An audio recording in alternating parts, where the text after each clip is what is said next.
Good evening. My name is Leona Hollingsworth. I am the Acting Director of Metrolinx's Community Engagement Team for the Yonge North Subway Extension.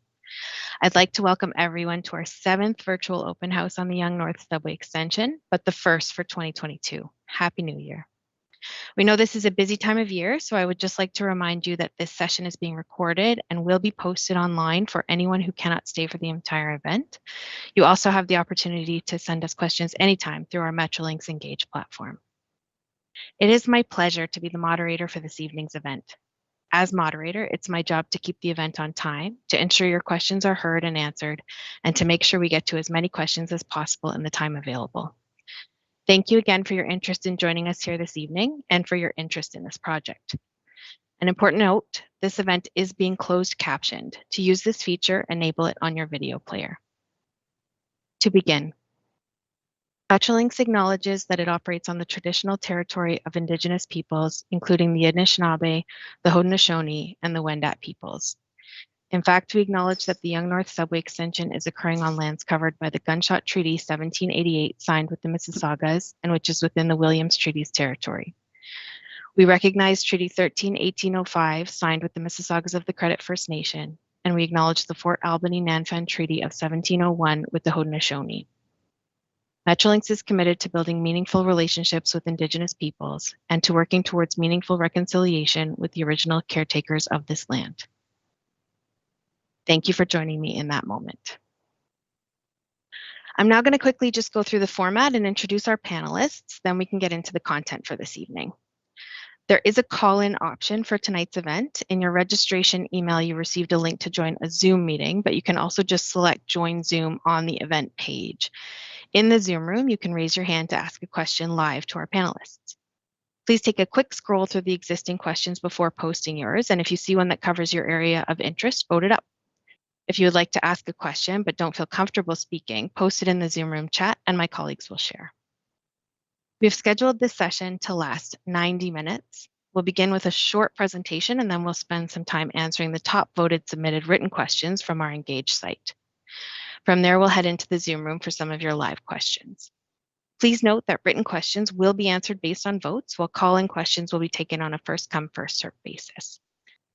We want to get to as many questions as possible, so we'll aim to keep each question and subsequent answer to 3 minutes. Again, we will answer all questions posted to Engage or in the Zoom chat, even if we don't get to them tonight. The team will respond as soon as possible and post answers to the site. If you've just joined us, this event is being closed captioned. To use this feature, enable it on your video player.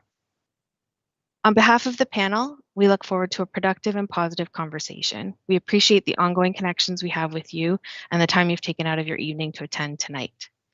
Your panel tonight includes Stephen Collins, Program Sponsor for the Yonge North Subway Extension, Mark Chavarro, Vice President, Subway Extensions for the Metrolinx Capital Projects Group, Raj Ketterpal, Vice President for Community Engagement, 905 Region, Maria Doyle, Manager, Property Acquisitions. Azim Ahmed and Ali McHugh from the Yonge North Subway Extension Community Engagement Team will be taking your questions from the Zoom room. Also joining us for the Q&A portion is Michael Fetishin, Senior Vice President, Transit-Oriented Development Program, Infrastructure Ontario, Sam Kalendran, Engineer and Technical Advisor, Joseph Ehrlich, Manager, Rapid Transit Project Planning. Thank you and welcome also to your elected representatives, the Honorable Paul Calandra and Mayor Frank Scarpitti joining us tonight. Also, of course, welcome to others who may have joined us in the last few minutes. At Metrolinx, we begin every meeting with a safety moment, as safety is at the core of everything we do. For our safety moment tonight, I wanted to bring your attention to a weather statement that has been issued for the GTHA in Southern Ontario for tonight. Strong winds are expected with gusts between 70 to 80 kilometers an hour, so there may be power outages or broken tree branches tossed around. Be prepared and adjust any driving for the conditions. In case any of us needed another reason to stay home right now, I think the wind might be it tonight. Does anyone else on the panel have a safety moment they'd like to share? If not, we'll move the slides forward onto the agenda. So as you'll see, we'll walk quickly through tonight the project benefits, the route improvements, Transit Action Ontario proposal and Metrolinx analysis, property needs and process, Finch early works, geotechnical investigations, noise and vibration study early results, a project timeline, public engagement and stakeholder outreach, and the community office. With that, I'll hand over to my colleague, Stephen Collins, to begin the presentation. Thanks, Leona. Really appreciate it. And I just want to sort of express my sincere thanks and appreciation to everyone for joining us tonight, and for those of you who have sort of been with us on this journey for the last number of months. Really appreciate your continuing interest in the project, and thank you for your time and attention tonight. We do have a lot of information to share, so I'm going to move quickly through the presentation so that we can leave as much time as possible for the questions and answers. And it goes without saying that we're extremely excited to be at this point on the Yonge North Subway extension and moving this much needed project forward. It is part of the provincial priority subway program, and it's really important to note that the other projects are also moving forward at pace, with construction started on the Scarborough Subway extension, the Eglinton Crosstown West extension, and really reaching some really key milestones on the Ontario line for the start of construction on that project. For YNSC and the alignment, we have adjusted the route in response to community concerns, which is a normal part of our project and the project development process. We've also completed a detailed assessment of the Transport Action Ontario option and identified a minimum of $230 million of incremental cost, with the potential for a significant additional cost due to the impacts on the secondary plan for the Langstaff Gateway area. So I'm going to get into these details as part of the presentation, but just wanted to sort of highlight those as sort of 2 points to keep in mind as I go through the slides. So on the screen right now is our benefit case for the project, and what we describe as by the numbers, and most of you will be familiar with the slide, but it's always important to start with why all levels of government have identified the Yonge North Subway extension as a critical project in the region's transit expansion program. The subway extension will complete the missing link and create this much needed rapid transit connection between York Region and Toronto. The metrics on the slide are as we previously shared and very familiar. As a reminder, our confirmed station locations are being advanced given they provide the highest number of riders, maximize the transit network connectivity, and place the stations where the most people and jobs will be over the lifetime of the project.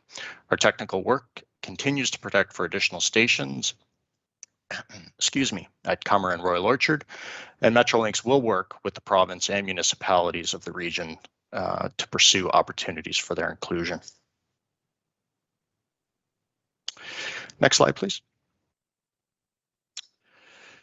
What is important to us in developing the regional transit system is maximizing what we refer to as the network effect, and giving people convenient connections between services that provide excellent customer experience and maximize opportunities to shift people from being auto users to being transit customers. We presented this slide before, but we see it as a vital element of the project, so it's worth reminding ourselves. Our bridge station is a key hub with significant transit network integration, supporting efficient connections for people transferring to the subway from other transit services from all across York Region, and placing convenient station access close to where tens of thousands of people will live and work. As ancillary benefits, by using the existing rail corridor and the space between Highway 407 and Highway 7 for our bridge station and bus terminal, we have removed approximately 130 buses per hour from traveling along the municipal roads into Richmond Hill Centre, and optimized the use of land, freeing up space for other productive community building uses. Next slide, please. Following our consultation with communities and the feedback provided by residents, we reviewed our reference alignment below the Royal Orchard community in detail, with the objective to travel below fewer single-family residential homes and at a greater depth. This is notwithstanding, the reference alignment design would have a nearly imperceptible effect on the community. We have completed this work and will share the results with you in the coming slides, but what's important to keep in mind is that we are now below 50% fewer single-family residential homes, and on average 10 meters deeper below the community, all the while protecting the project benefits and maintaining costs. And our project will continue to have a minimal effect on the community, including the residential properties, parks, and schools. Next slide, please. In March of this year, we presented the reference alignment, also referred to as the orange alignment, to yourselves and the communities along the corridor. Again, following feedback from communities and as part of our ongoing project development, we completed extensive work to reduce the number of single-family residential properties we travel below while protecting the project benefits. Our adjusted route which I will refer to as the green alignment or the green route throughout the presentation, is the result of this hard work. It reduces the number of single-family homes we travel below, places the tunnels deeper on average below the community, and eliminates most of the permanent property requirements from the west side of Yonge Street through the Thornhill Heritage Conservation District. Next slide, please. As a reminder, the reference alignment, or the orange alignment, veers slightly west of Yonge Street before heading east, placing a potential Royal Orchard station on the existing commercial property at 10 Royal Orchard Boulevard. This is commonly known as the Food Basics site. It then travels below the community, ultimately aligning with the CN corridor south of Holy Cross Cemetery. This alignment provides the key project benefits and the innovative bridge station. With proven noise and vibration technology, we continue to be extremely confident that levels of noise and vibration below the community during operation of the subway would be nearly imperceptible. Nonetheless, and recognizing the community feedback, we've developed what we're referring to as our green alignment, or the adjusted route. Next slide, please. Our green route, as presented here in detail, this route remains under Yonge Street, below the East Don River to north of Royal Orchard Boulevard. The tunnel veers east of Yonge Street, very deep below the condominium at 8111 Yonge Street, and aligns under Baythorn Drive. It then travels deep below Baythorn Drive, Pomona Creek, and into the final curve before reaching the CN corridor in effectively the same location as the orange alignment. A few notable enhancements are the potential Royal Orchard station is now in the Yonge Street right-of-way, just south of Royal Orchard Boulevard. We've reduced the number of bends while maintaining all TTC requirements for curves and grades. This provides a slight decrease in travel time and improved customer experience between Clark and Bridge stations. It is the green alignment that we are proceeding with our project development activities upon. We are quite excited about this adjustment, as it is equivalent in cost and benefits while responding to some of the community concerns about the number of single-family residential properties the subway travels below. Next slide, please. In cross-section, which is what you're looking at on the screen, on the upper sort of portion of the screen is the original orange reference alignment, and on the bottom of the screen is the adjusted green route. On the green route, the tunnels will be a minimum of 21 meters deep below the community, with an average depth increasing by approximately 10 meters. While increasing this depth is important from the perception of effects, it is the technology we'll use to reduce noise and vibration that is most important. And I'll get into the noise and vibration in the coming slides. For full understanding, the tunnels below the homes in the vicinity of Kirk Drive and Thorny Bay Drive remain at approximately the same depth as the previous route. And the reason being, we are constrained by the level of Bridge Station and the maximum allowable slope of the subway. You can see the comparison on the right side of the upper and lower images.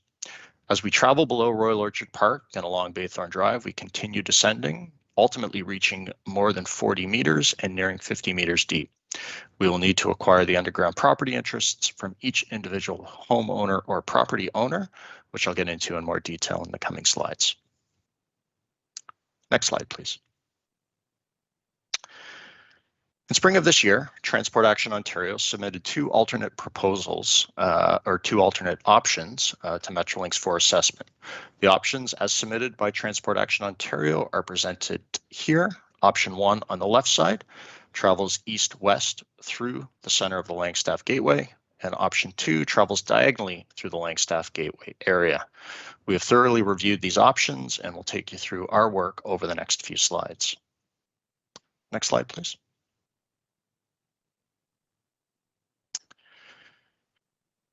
For Transport Action Ontario option 1, as presented, their option was not a viable option. The curves were too tight, and the impacts on Pomona Creek, utilities, Highway 407 and Highway 7 structures, and Bridge Station were significant. Nonetheless, we took the principles of Transport Action Ontario option 1 and developed an alignment option that is constructible. Presented on the screen is our interpretation of the intent of Transport Action Ontario option 1. It travels north on Yonge Street, veers slightly west before curving east along the southern boundary of the Langstaff Gateway area below a planned municipal road. The tunnels then curve to a portal, which is the area where the subway rises from being below ground to being at grade, and ultimately arriving at Bridge Station. We've noted that north of Bridge Station, we describe what is referred to as the U channel. That's essentially a trench with retaining walls on both sides that the subway will continue rising up to be at grade once it reaches our high-tech station. A few key technical matters to highlight as part of the Transport Action Ontario Option 1 is below the backyards of 3 residential properties and directly below 2 commercial properties on the west side of Yonge Street. The northwest corner of Holy Cross Cemetery is affected, albeit this area is not the location of any burials. And curves 6, which is the curve coming off of Yonge Street, and curve 7, which is the curve that swings up to align with the CN rail corridor, are well below the TTC minimum and have been set at the limitation of the tunneling equipment. Bridge Station must be depressed by approximately 5 meters in order to navigate the complex conditions and meet current TTC design standards for slopes. Next slide, please. A summary of our findings for option 1. In general, we found that the TAO option 1 to be significantly higher in cost, a minimum of $230 million more expensive, adds complexity and risk to construction, and reduces the benefits and increases operating and maintenance costs. On the cost side, as I mentioned, the capital and construction cost is a minimum of $230 million more than our green alignment, which does not include provisions for the significant cost impacts this route will have on the existing approved secondary plan and the timing for the planned Langstaff Gateway development. The Transport Action Ontario option is complex to build. It will require specialized tunnel boring machines and tunnel liners due to the sharp curves. Will travel shallow below Pomona Creek, and the existing structure will need to be rebuilt. And while we are protecting the Enbridge gas pipeline, a relocation of York Region's transmission water main is required, and depressing Bridge Station will challenge the technical feasibility of keeping the highway in operation while underpinning, meaning sort of dealing with the foundations that are currently holding up the bridge, and modifications to the Highway 407 and Highway 7 bridges. The costs associated with the potential impact on traffic, specifically on Highway 407, would be in addition to the costs that I've already identified.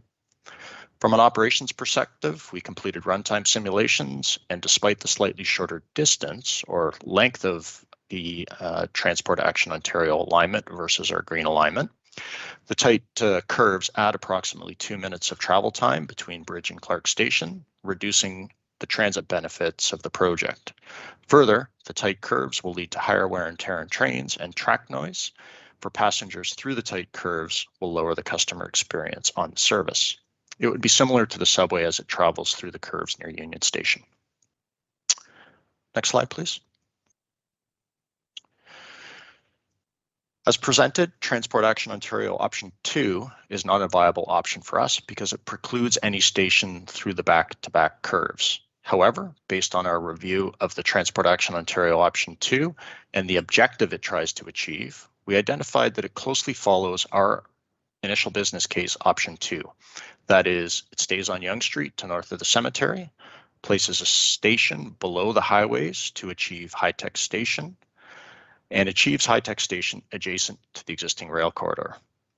As you know, following our rigorous business case evaluation, the initial business case option 2 was not preferred, and we concluded that a technically feasible Transport Action Ontario option 2 performs lower than the reference alignment or the green alignment as we're proceeding with. In closing on the Transport Action Ontario option evaluation, I do want to acknowledge Metrolinx received another alignment variation from Transport Action Ontario just last night. We are looking at this and we'll be reaching out to Transport Action Ontario to discuss. Next slide, please. As with most major public infrastructure projects, we will need to acquire property along the route from Finch Station to the train storage facility. We strongly believe that the addition of the subway to this area of Markham, Richmond Hill, Vaughan, and Toronto will have a positive effect on property values for current homeowners. Metrolinx's overarching objective is to work with owners of the land we need for our projects to reach an amicable agreement. This is not easy, and it never is easy, but we always want to work with the owners to this end while following a transparent and unbiased process. Focusing on the properties we will tunnel below, Metrolinx will need to acquire a below ground interest or below ground ownership of the slice of land that we need to build and operate our tunnels through. To acquire these interests, we will of course compensate the existing homeowners at fair market value for their land in the same way we would compensate owners for surface land interests we would need. We will follow all the applicable legislation and regulations for determining value and the compensation and work closely with each homeowner. It's very important to recognize that this compensation is solely to acquire the property interests that we need. In no way is this compensation related to any real or perceived impacts homeowners may believe the subway presents. We are compensating owners only for the land interests that we require for the project. And lastly, on property, we know this is not easy, and we will work closely with each affected owner to explain the process, answer the questions, and ensure you are provided with the necessary information and means to protect your interests. Next slide, please.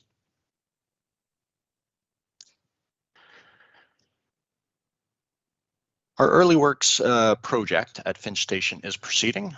This is something that we have mentioned through past presentations, and this is the first contract that will be moving into the construction phase on. Really quite excited about this one, and really it's, albeit a small component of the work, it is really a very important component of the work because this is to do all of the complicated work inside Finch Station that will allow us to connect the Yonge North Subway extension to the existing TTC Line 1 service, both the physical infrastructure, so the tracks and the rails, but also all of the complicated systems and communications and power supply work that needs to be done. Next slide, please. We are nearly complete the geotechnical program, including the borehole drilling and surveys. We acknowledge and thank the City of Markham and York Region for working closely with the Metrolinx team to review the work and issue the necessary permits. And we thank the other property owners for their ongoing engagement with Metrolinx to complete this very important work.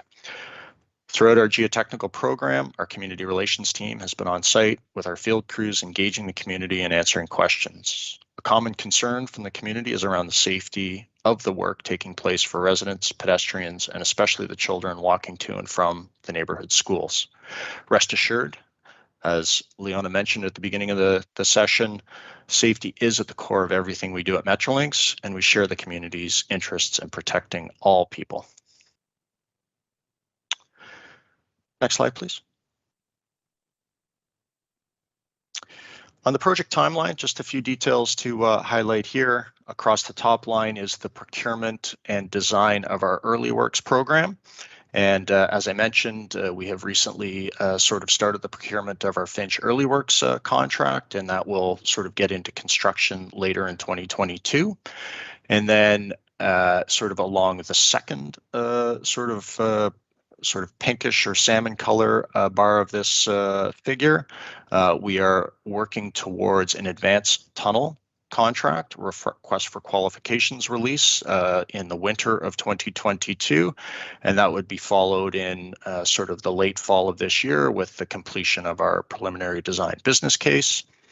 And on the last sort of row of this slide, we are sort of working towards sort of construction of the early works starting on Finch, and then the start of construction of the advanced tunnel in middle to late 2023. And an important point to note here on sort of the bottom blue ongoing public engagement piece is the environmental project report addendum released for public review. That is taking place, as we've noted here, in winter of 2021, but being more precise on that, that public sort of release of that information for review and comment is happening later this month during the week of January 24th. Next slide, please.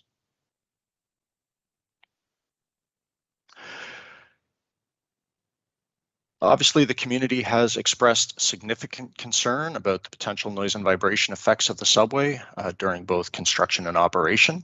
In recognition of this, and with proven technology, our team can build and operate the subway well below the accepted standard.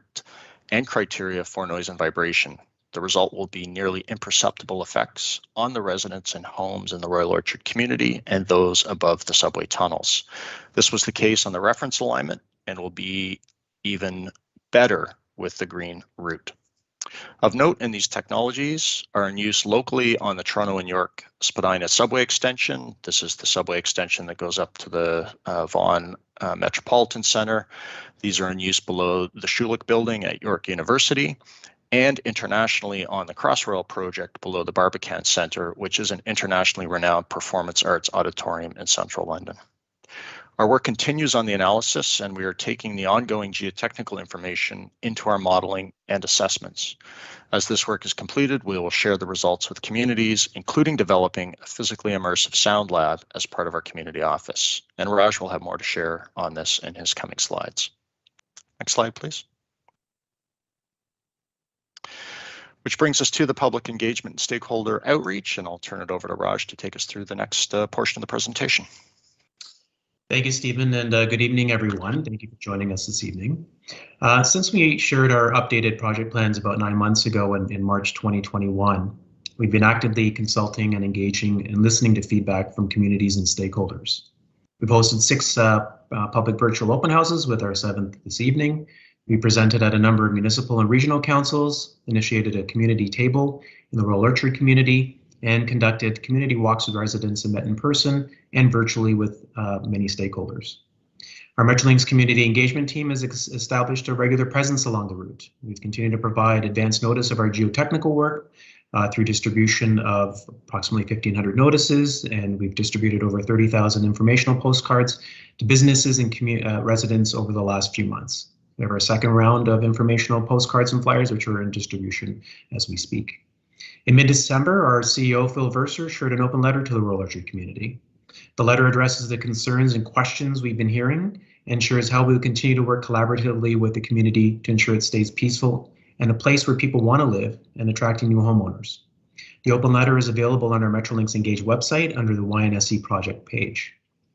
I do want to emphasize that there will be many more opportunities to share feedback and answer questions as the project progresses. As we move forward together on the project, we'll continue to maximize the benefits and outcomes for the communities. Go to the next slide, please. Over the last number of months, our teams have been meeting with property managers and identifying potential locations in the northern end of the extension for a permanent community office. I'll also say stay tuned for more details on the confirmed location and opening. Our office, once it's open, we'll have our community relations team available there to meet and to answer any questions at that specific location, and of course through our usual other channels as they exist today. You go next slide, please. To support our community engagement outreach, we are developing a noise and vibration mitigation experiential program, as Stephen mentioned, and this initially launched with local subway tours in the summer of last year. We had taken several local leaders and people to observe firsthand how noise and vibration is reduced to nearly imperceptible levels above the Line 1 tunnel of the subway extension inside the York University Schulich School of Business building. We are grateful to York University administration for accommodating our requests and our visits. The second phase of our program will include a demonstration using a portable scale model of train and track vibration isolation technology. It's essentially a small-scale version of some of the modern and proven noise and vibration technology in action. It's currently under development, and we'll have this available at our community office and through our engagement in the community. And the third phase of this program, which we're most excited about, will feature an immersive, interactive noise and vibration simulation. Essentially, we'll be installing a soundproof room in our community office, and participants will be able to hear for themselves what it'll sound like when a subway train passes below homes. What's important to call out is that these audio and video demonstrations are based on actual recordings of existing sound levels inside homes in Royal Orchard, and will bring to life how our proposed modern noise and vibration solutions will make future subway operations nearly imperceptible. And we're looking forward to sharing more details with the community and stakeholders soon. We can advance to the last slide, please. We always want to hear from you and stay connected. And as mentioned at the beginning of our virtual open house, it's being recorded this evening. It'll also be posted on our Metrolinx Engage site. And I want to thank you for joining us this evening, and I'm going to pass it back over to Leona. Thank you, Raj, and thank you, Stephen. Okay, with that, we're going to head over to our Metrolinx Engage page and look at some of the top voted questions. I'll go from here over to my colleagues in the Zoom room once we've gone through the first couple. So I'll start with this. Why aren't other construction options being considered? Why isn't the option of using cut and cover or building elevated not being considered? The alignment passes over a wide stretch of Yonge Street, which can easily accommodate an elevated or cut and cover section, speeding up construction, lowering costs, and allowing additional stations to be built which currently don't fit the budget. I think I'll start with you, Mark, if that's okay on that one. Thanks, Leona, and good evening to everyone that's on this call. So I think, the first way to answer that question is, we view modern tunneling technology to be a very efficient and proven way of delivering this type of infrastructure. The subway extension to Vaughan that was completed a number of years ago was completed using tunnel boring machines. The Eglinton Crosstown LRT project was bored with tunnel boring machines, as was the or as will be the Scarborough subway extension and the Eglinton West extension as well. So this is something that is, I guess, to reiterate, a proven technology. It's one that's safe and very effective for doing this type of work. It's also one that's less disruptive to the surface when the tunneling is underway. So that's another important aspect of this work is as you're tunneling underground, you don't have to disrupt the surface streets to a significant effect. If you are cutting and covering, you do end up in a significantly disruptive state, which will impact road users, including bus services, cyclists, pedestrians, etc. So where possible and where it's proven to be effective, we prefer to use the tunneling technologies that are offered by tunnel boring machines. We did look at other alternatives, and that's how we've ended up in the CN corridor for part of the route. I think leveraging the existing transportation corridor that's been built and used by CN for many years is also an effective way for us to run the subway. I think an elevated line is something that wasn't looked at in our business case. And it's not something that really fits generally with the urban context of Yonge Street, and it's something that none of our stakeholders, the City of Toronto, York Region, or the municipalities in York, asked us to investigate. So that's where it stands on the tunneling methodologies. I would just again point to the we're talking about tunneling. When we do get to station construction does have some top-down cut and cover elements. And so that comes after the tunneling is completed, where the roadway in certain areas will be blocked, and that's typically at the station locations and in the nearby areas. And diversions will be created for the road traffic and the buses on the roads to continue to get around those excavations. So again, we have a number of projects underway at Metrolinx around the region. And part of our approach is to avoid significant disruption on the surface to minimize the impacts to the communities that we're constructing these projects in. Thank you. Next question, detailed map. When will Metrolinx provide a detailed map of the project to see the homes affected, the city property affected, and schools? Start with Stephen on that one. Yeah, thanks, Leona, and thanks for the question. So I think the best place for that information to be shared and shared publicly is through our environmental project report addendum. And as I mentioned, sort of all of the details will be shared publicly during the week of January 24th for community and public review and comment.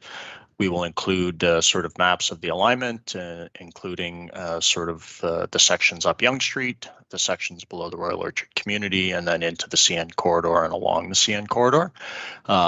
We will not sort of be identifying sort of the individual lots within the maps, but sort of you'll be able to see where with precision, you'll be able to see where the alignment is going through and below the communities. Thank you, Stephen. So this third question is similar, but there's a bit of a difference to the end of it. So I'm going to ask it, but I think you've answered half of it already, and then I'll come back to the second half. How many houses are affected in Royal Orchard? We want to know which homes are impacted, including those that are affected on their easement city property. What is the total amount of homes in the transit land corridor? If the subway tunnels under the front of my home, but on city property, it still affects my home value. Will I get compensation? If you want to start, Stephen, and maybe Maria can help with the second half there. Yeah, sure. So as I mentioned, the documents that are going to be released as part of our environmental project report addendum will show our subway alignments and sort of the features on the surface that the subway will be tunneling below. As far as sort of the residential properties that are going to be affected by the subway, it's important to note that there will be properties required from Finch all the way up to the north end of our train storage facility, and we will be dealing with all of those owners sort of in the coming months and through 2022 and beyond.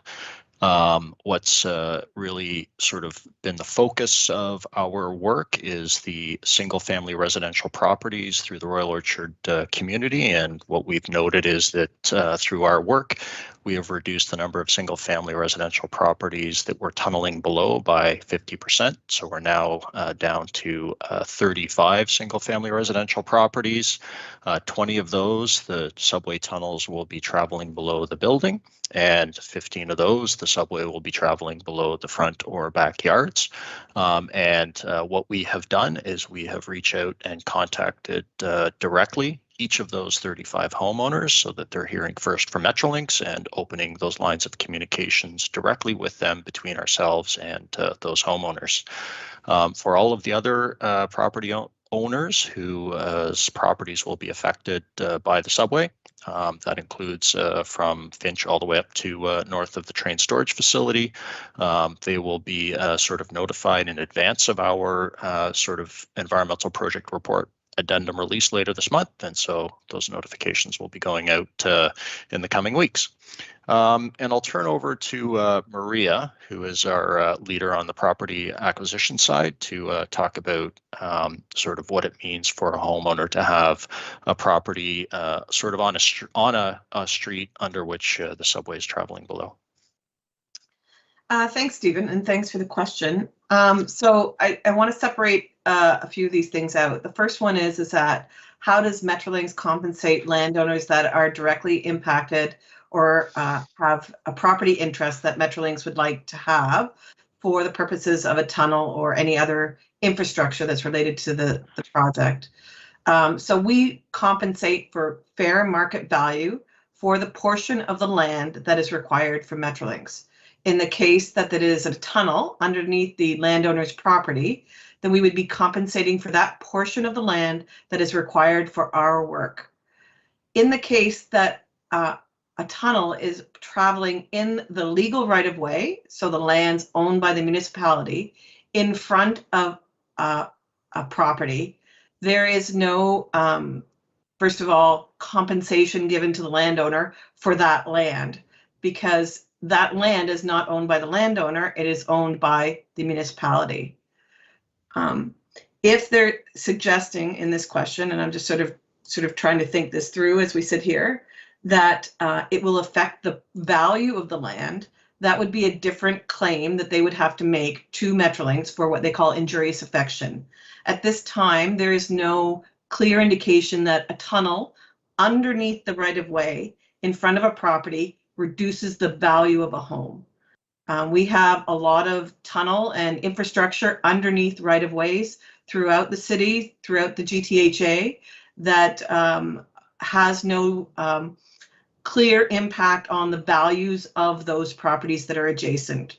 So if the landowner feels that there is some sort of impact to their property values, then they would need to make a claim to Metrolinx for that. Thank you. Okay, I'm going to do one more from Engage, and then I will put it over to my colleagues in the Zoom room to get some live questions over there. Has CN Rail approved the subway under their tracks? Stephen, I think that's for you too. Yeah, thanks, Leona. So we are working quite closely with CN, and so far they are working quite collaboratively with us. Apologies for tripping over my tongue there. And we are working on several fronts. One is the technical details of having the tunnels below the CN corridor, and they are sort of currently with us reviewing our 90% designs, and sort of have given every indication that they are sort of willing hosts to have the subway infrastructure below their tracks. The second element we're working on with CN is the acquisition of the land rights that we're going to need from CN, and similarly, they're working quite collaboratively with us at all levels of both organizations on the acquisition of those land rights. And then the third stream of work that is ongoing and continues to be going quite well is sort of the overall long-term relationship that we're going to have with CN. And that long-term relationship is having our subway infrastructure under their property and beside their property, and sort of setting that out. So sort of there isn't a specific approval that is required from CN, but we do need these agreements and the acquisition of the property interests, and so far all of that is proceeding per schedule. And Leona, if I may just add on there that, Metrolinx has a long standing relationship with CN. We share a number of existing rail corridors throughout our existing GO network, and we've done so for many years. And it is a strong relationship, and we'll continue to further develop that relationship through YNSE. Thank you. Okay, we're going to go to Azim and Ali in the Zoom room. If you have any live questions there, we'll start with those.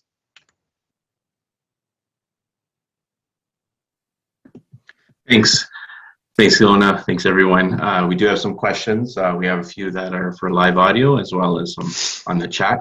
So we'll start with one live audio question from Peter M.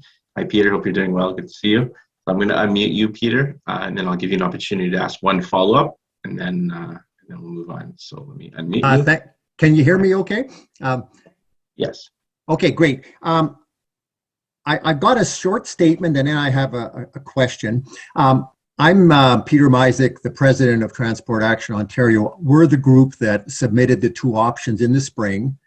And I just want to verbally and publicly express my great appreciation to Steve and his team for the exhaustive analysis they did on it. There's a lot more background than was summarized tonight in the package that they went over with us in December. And we did get the impression they really tried to make it work.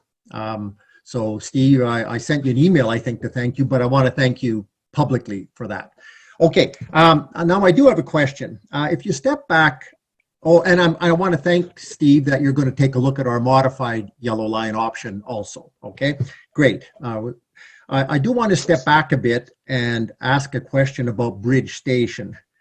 Our philosophy was basically that the development, the parks, the buildings, the road plan at Bridge Station could be modified to accommodate a subway. Instead, what Metrolinx assumed was, we assumed we could build around the subway in some fashion. Instead, and you had to assume something, so what you assumed was the secondary plan layout. And that's the main cause of the extra $200 million in capital costs, is the subway overbuild protection, as you explained to us at our private meeting. So now, though, the secondary plan is completely turned upside down. We've got the bridge station TOC proposal by the landowner and Infrastructure Ontario that was revealed in mid-December. And so my question, and maybe it's more for Infrastructure Ontario than it is for you, I gather they're on the line, is there any room to modify the Langstaff development proposal, basically to reduce the cost of the yellow line option?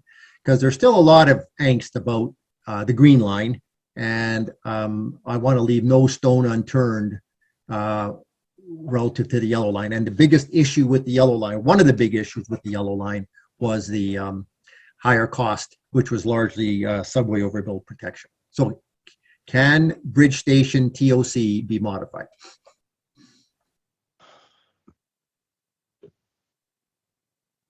Oh, thanks for the question, Peter. Steve, do you want to take a first crack at it? Yeah, maybe I'll start, and then Michael Fetishin from IO can sort of provide some additional. And so I guess a few things that I want to say is thank you for your remarks, Peter. Appreciate you saying that it was a sort of a really important piece of work that Metrolinx took on to review that, and we did review it quite exhaustively. So thanks for those comments. The alignment traveling below the Langstaff Gateway is a challenging one because of the curve that is introduced into that area, and it essentially sort of travels diagonally through the area, which is difficult to plan a community around. And so when we looked at the yellow alignment, we couldn't overcome the fact that that alignment would be traveling diagonally through the community.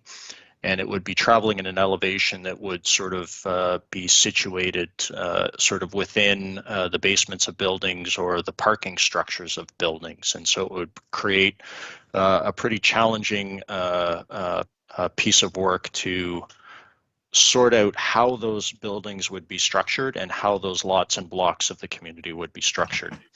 And then the third thing I'll just mention about the work is the topography of the Langstaff Gateway area is a challenge with sort of the elevation of Yonge Street being sort of fairly low, the rail corridor being higher than Yonge Street currently, and then the idea that the overall development would be going up and over the rail corridor. So with those three things, and we did take a look at the reconfiguration of the Langstaff Gateway area as part of our work, but ultimately concluded that the minimum impact on sort of the project costs would be on the order of $230 million. Mike, anything further? Well, and thanks for the question, Peter. I think Steve's nailed it. As part of that exhaustive look, worth noting that TOC, as part of the integrated project team, was in the middle of those conversations. So we were working closely with Steve and Mark and the rest of the team to understand how the technical challenges that are just related to the alignment itself could be mitigated, and then as a secondary issue, how those would impact the TOC. And Steve's hit on the key ones. Grading was a huge issue for us, and how we would manage to make this essentially a portal structure that was bisecting a bunch of the lots and blocks work. Even just from a site prep point of view, it was incredibly difficult. And the costs that Steve talks about at $230 odd million were vastly were increased many-fold by the actual impacts to the development itself. And so we did try to mitigate that, and we did try to move the master plan around. And I will give full credit to our development partner here, who really gave it a good try to figure out how we could make it work. Created some really unnatural street patterns as well, and some pretty kind of odd transportation and just passenger, pedestrian flows through the community as well. So we were part of that effort to try and make it work, and really struggled. We'll just leave it at that. Thank you. That's quite a comprehensive answer. Thank you. Thanks, Mark. Thanks, Mike and Steve, and thanks, Peter, for your question. Now we have a couple of questions in our chat that I'll go to. One is from Aaron, and Aaron speaks about safety. So Mark, I'll have you ready for this one. The question is, can we talk about safety? There's still holes at the back of Baythorn School from drilling. When will they be fixed? This is a danger to the children. One of our kids tripped tonight. So Mark, if you can talk about the drilling and if this is something that is related to us. Yeah, and thanks again for the question. I think as we, for folks who have joined us on these types of meetings, you'll know at the beginning we do a safety moment, and safety is a critical aspect of all work which we undertake. So I think when I did a quick check just against my borehole map, and perhaps this might be worth a follow-up with the person who put in the question just to get the specific location of this. Our boreholes near Baythorn Public School were on Baythorn Drive. And so they're across the front of the right-of-way. We haven't done anything at the back, but we might just be sort of mixing up geography and terminology. So I'm just hoping we could just get a little bit more specific information on the location of where this trip hazard is, and if it is our work, then we'd follow up to patch it up. And just for people's, I guess, background generally on the boreholes, when we drill them, and if it's around this time of year, we backfill the hole with a bentonite type of material, which is a sort of a concrete-like substance. It's very firm, very hard, fills the hole, and then we put a cold patch asphalt on top of it. We definitely recognize that the cold patch can come up in winter conditions, so we come back out in the springtime when conditions are warmer, and we put in a more permanent patch to close the hole. So if the case is again that this is our work, then we'll definitely head out and fix that to ensure there's no trip hazards. But again, just hoping to get some more specifics on the location so we can take care of that. Thanks, Mark. And for the person that asked the question, I believe Aaron if you can send me a clarification in the chat, and we can make sure we can get that answered for you. The next question is from Sam in our chat. The questions were about property. So Maria, I'll have you ready if you can. The question is, Stephen mentioned for homes with trains below single detached homes, that Metrolinx will acquire the portion of land below as required, and compensation will be for the land. So what about the concept of injurious affection? How do you account for the decline in the value of the home with a subway running under it, since it will presumably be on the title of the property? So Maria, I can maybe have you start. Thanks, Azim. This does sort of is very similar to the question previously, but I'll try and see if I can get some nuance out of it. So the first one is, Stephen's very correct that we compensate or we acquire the property that is below the house and that structure for tunneling. And it would be for that portion of the property that we require that we would be paying you fair market value. The concept of injurious affection means that there would be some sort of negative impact to the landowner, usually to the value of their property. However, for things like tunnels, there's often a negligible, if not no negative downturn in their value, but that would be something that would have to be proven in order for an injurious affection claim to be valid. So the landowner is entitled to put forward injurious affection claims during the acquisition process. However, that is something that needs to be justified and validated through that process. So if a landowner feels that their property value is declining because of this tunnel infrastructure, that would be something they would have to raise during that conversation. I think, Maria, it's also safe to say that bringing transit to communities actually benefits communities and raises property values, and we've seen that in other jurisdictions. And that's absolutely right. There's multiple studies that are out there that do claim that, but I wouldn't want to discount the landowner's ability to actually try and make a claim if they felt that there was something valid there. So that is something that is part of the process that's set out by the government, and landowners are entitled to make those claims at that time. Thanks, Maria. Thanks, Raj. Next, we're going to go back to the audio portion. Nama, you're next. So I'll unmute you to give you that opportunity. Go ahead. Hi, everybody, and Happy New Year. I have maybe what you would call the blonde question.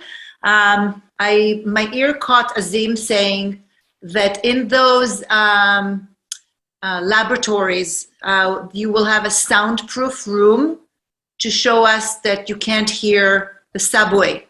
Our basements are not soundproof. So what does that mean? Maybe I can start, and Sam and Mark, feel free to jump in. I think the reason why we're using a soundproof room is to isolate any extraneous, audible sounds, so that all you're hearing in that actual room is a kind of baseline measurements and what the expected sound would be if you were in your home. So the soundproof room will simulate what I will hear in my non-soundproof room. Sam, do you want to maybe expand on that a little bit? Yeah, I think the intent of this demonstration and why the room needs to be soundproofed is because the sounds from the subway are so hard to hear that you actually have to isolate all of the environmental noise coming from the environment. So at the community office, there'll be kind of adjacent tenants, there'll be cars coming in and going from the parking lot, all these kinds of ambient noise sources. And if that was happening, you'd never be able to actually hear or not hear the subway. So we're taking out all of those extraneous everyday noise sources so you could actually listen to and try to hear what the subway would sound like in the absence of all of those other noise sources.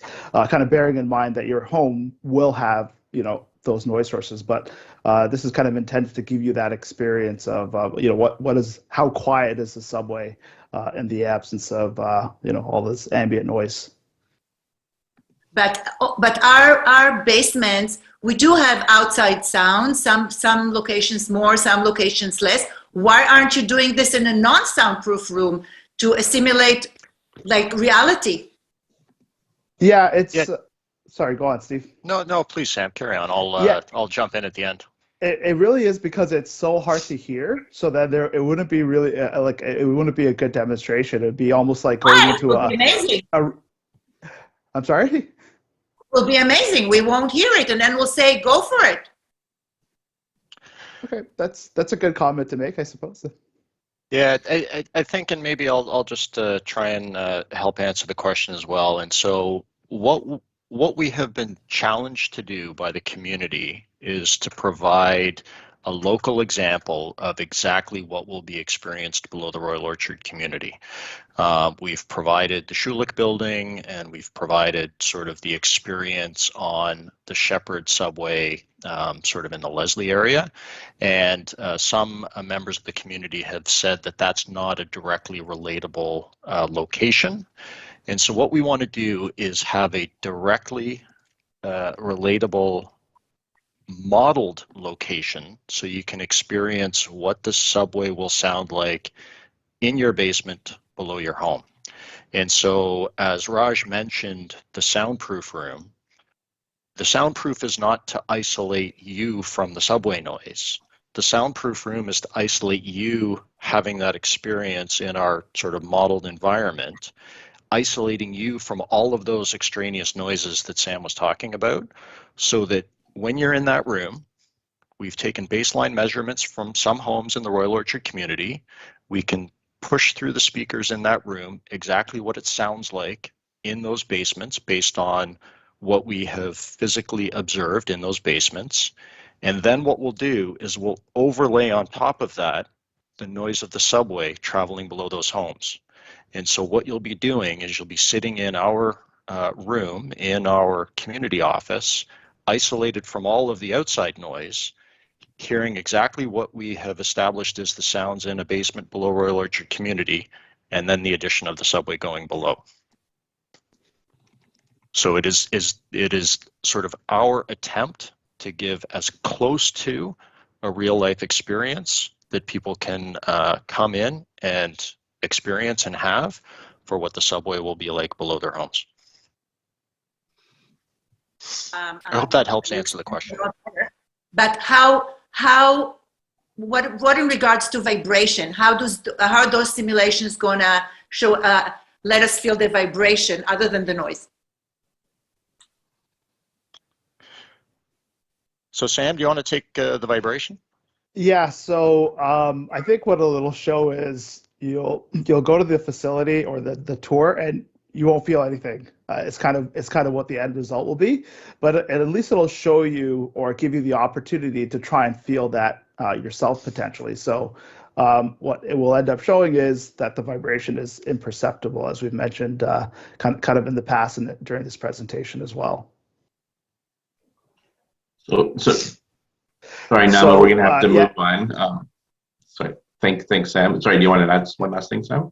No, that's fine. It's just basically, the demonstration will be that it's there's no vibration and no tactile perception or feelable vibration. So, it's kind of an anticlimactic moment, but that's kind of the goal. And can I just add on that, outside of the soundproof room, we'll also have the model simulator, which will, show the kind of track isolation technology along with vibration. And when you insert and you kind of add them together, without the actual mitigation, you'll feel vibration. You throw the mitigation in there and the tunnel depths and you feel nothing. And it's in a simulated model. We'll have it on a table. You'll be able to experience that outside of the soundproof room as well. Thank you. Next, we'll go to our audio question. Fahim, if you're there, I'll give you the mic. Go ahead. Hello. Can you hear me? Yes. Yes, I'm just going to plug this in. I apologize. Let's assume that you were going to go to the chat. Hello? Yeah, I can hear you. Hi. So my question is, last time I was asked in the previous meeting that what is the chances that a Royal Orchard station or a Commerce station will be built, and we were told that Metrolinx is exploring funding options and you guys are working with the York region and stuff like that, right? My question is, what are the details of that? Does it seem that it will likely be built? What are the details around those conversations? What does it involve? Because the thing is that, first of all, around the southwest side of the Langstaff Gateway, it seems as though there might be higher usage of that station, right? I have family in that area. It would make the commute a lot easier, and over the long run, people will be like over the decades, it's going to serve a lot of people. It will make the commute a lot easier, even if the benefits are less than the cost. But that's what public transit kind of involves, right? Like a lot of times public transit agencies operate at a loss. So what I'm trying to ask is, what is the probability? And stations is what serves people, right? Comer and Royal, like the stations at the end of the day is what serves people, right? So even though there will be less used stations, my question is, what is the probability that one might be built, and what are the details around those conversations? Because over the long run, I think the benefits will still be very high. Steve, do you want to take that, and Seem, if you want to jump in? Yeah, thanks for the question, and it's a good one. Metrolinx, through our initial business case and some supplementary analysis we did on neighborhood stations, which are the three being Comer, Clark, and Royal Orchard, demonstrated the relative costs and benefits for each of those stations. And obviously, Clark was selected as the fourth station to be incorporated into the project scope. And as we've mentioned, we continue to advance planning work for Comer and Royal Orchard. should a decision be made by the project funders to effectively increase the project budget to bring those stations into the project scope. And so, you know, your specific question about what's the probability, I'm not going to sort of opine or sort of try and guess what the probability will be. But what I will say is it is sort of purely a need to increase the project budget to bring one or both of those additional stations into the project scope. So that's sort of the work that needs to be done, is the opportunity or the possibility of increasing the funding or the project budgets for Yonge North to provide that additional scope. If I can So, jump in, Stephen. Oh, sorry. yes, sorry, I was just going to say, so what is the best way to advocate for that? Would it be to try to send emails to the province, try to make my voice heard to the province via their online sites? Or who would be the best person to contact to try to advocate for that? Yeah, maybe what I'll sort of defer to Raj on that one, like any sort of advice or opinions on sort of how the community could advocate for one or both? Yeah, absolutely. I mean, obviously, you know, your local elected officials, MPPs, MPs, and of course your municipal elected officials. Having said that, I think that, you know, you've got, you know, the province, and you know, specifically speaking about your region and Royal Orchard Station. I mean, the province and your region, you know, Metrolinx is working with both. You know, to determine the feasibility. So I think there's a lot of interest, you know, across all, and you know, obviously determining what the funding kind of breakdown would be and the feasibility of adding an additional station, you know, will rest with decision makers. I don't think you need to convince anybody that, you know, that there's an eagerness and there's a willingness to have those conversations. I mean, that's already there, and those conversations are already happening. And you know, we can't speculate on how they will turn out. But if you want to, you know, share your and voice your opinion and your feedback to the elected officials, feel free to do so.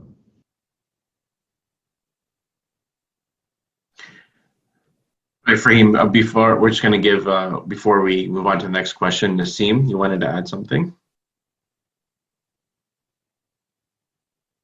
Yes, thanks, Azim. I just wanted to refer you to the neighborhood station analysis, which has been published on Metrolinx website. If you go to page 9, you see that what we have found out about which of these two stations are functioning better than the other, and we realized that each of these stations, they are offering unique benefits. For example, we know that Commerce Station is located in an area with higher potential for development, whereas Royal Orchard Station provides a better balance in terms of spacing along the corridor.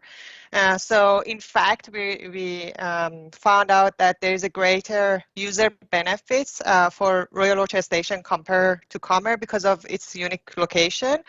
However, when we looked at the benefits to cost ratio, if you go to the summary table, you notice that the benefit to cost ratios are really comparable. So we have done the planning studies, and now it's really one of the inputs to the decision makers process, to the decision makers to make a decision on that. Yeah, thank you. Thanks, Nassim. Thank you, and thank you, everyone. Fahim and everyone else. We do have an active chat tonight. A lot of folks want to get to as many questions as possible, so we can just limit it to one follow-up per question. So we're going to do one more audio, and then we'll do a couple of chats. So Kareem, you're next. So please ask your question. Thank you. My question is specifically related to the high-tech bridge and the Bantry Bridge as a result of some of the changes that have been implemented. Initially, it was going to be, I believe, a Richmond Hill Center station that was going to be fully covered. Now we have an exterior high-tech station. For the two bridges, the first one, the high-tech, will there be any enhancements to allow pedestrians who are walking from the east side of the train tracks access to that station?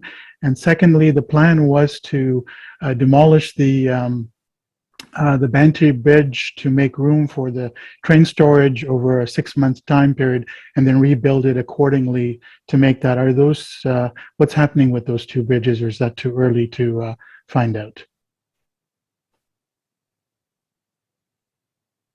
Thanks for that question, Kareem. Steve? Yeah, thanks for the question, Kareem. Perhaps I'll start and then go to sort of Mark or one of the technical folks on sort of any additional details. So at High Tech Station, we are sort of planning the transit project to have that High Tech Station at grade, essentially located below sort of High Tech Road and below the High Tech Bridge.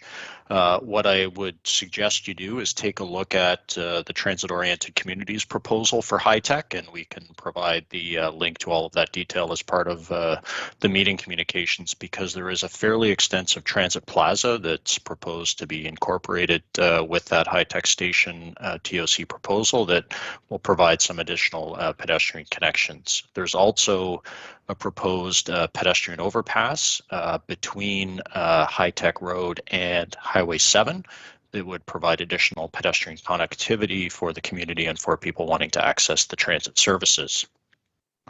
As far as Bantry Road and the Bantry Bridge, we are not currently anticipating any sort of demolition and rebuilding as part of our project for the Bantry Bridge. Not to say that sort of as part of a future subway project that wouldn't be required, but as part of our current scope for the Yonge North Subway Extension project and our train storage facility, we're not anticipating having to demolish and take that bridge out of service.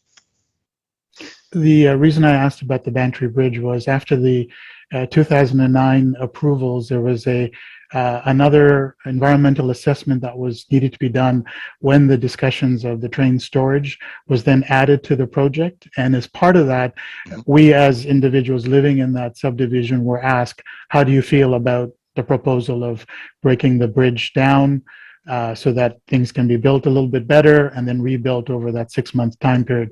And I believe that went to an assessment, and that's the reason for my question. If the bridge is not being changed, then that's fine too. Yep. Thanks, Kareem. Appreciate it. Add a couple additional comments to Steve's comments. So the work of station area planning and the detailed design of stations is still forthcoming. So we've obviously planned where the locations will be so that we can, in the southern area, determine where the station head walls will be and the ancillary buildings required for ventilation and emergency access. And so that's where we've got to now. Additional planning and design work will follow over the next couple of years, and that will also involve public consultation, where we'll be able to get out and speak with the community and gather in input and local knowledge in these areas of where access is required and what's needed to enhance folks' mobility to and from these stations. So that's another key feature of the program, and that's something that we're excited to get back out and talk to the community about. Thanks, Mark. Appreciate Maybe that. if I can. Yeah, go ahead. Oh, sorry. I was just going to jump in on the TOC proposal. I think Steve's hit on something that's really interesting about what we've tried to do in that proposal is build the grades. And we talked a bit about the challenging grades at Bridge or in the Langstaff Gateway area, but we've tried to build up the grades in that TOC proposal around High Tech Road, essentially making the track level of that station feel like it's below grade. So while it is an at-grade station, technically at track level, all that track business and even the passenger pickup and drop-off areas, all the business end of that station is actually underground, at least as it would appear from the current high-tech area. So the transit plaza Steve describes is all level with the high-tech road currently in that plan. So it really tries to bury the business end of the station so that we can have that improved pedestrian experience at grade, accessing what is essentially a station building, not the tracks themselves. Those would all be sunken from there.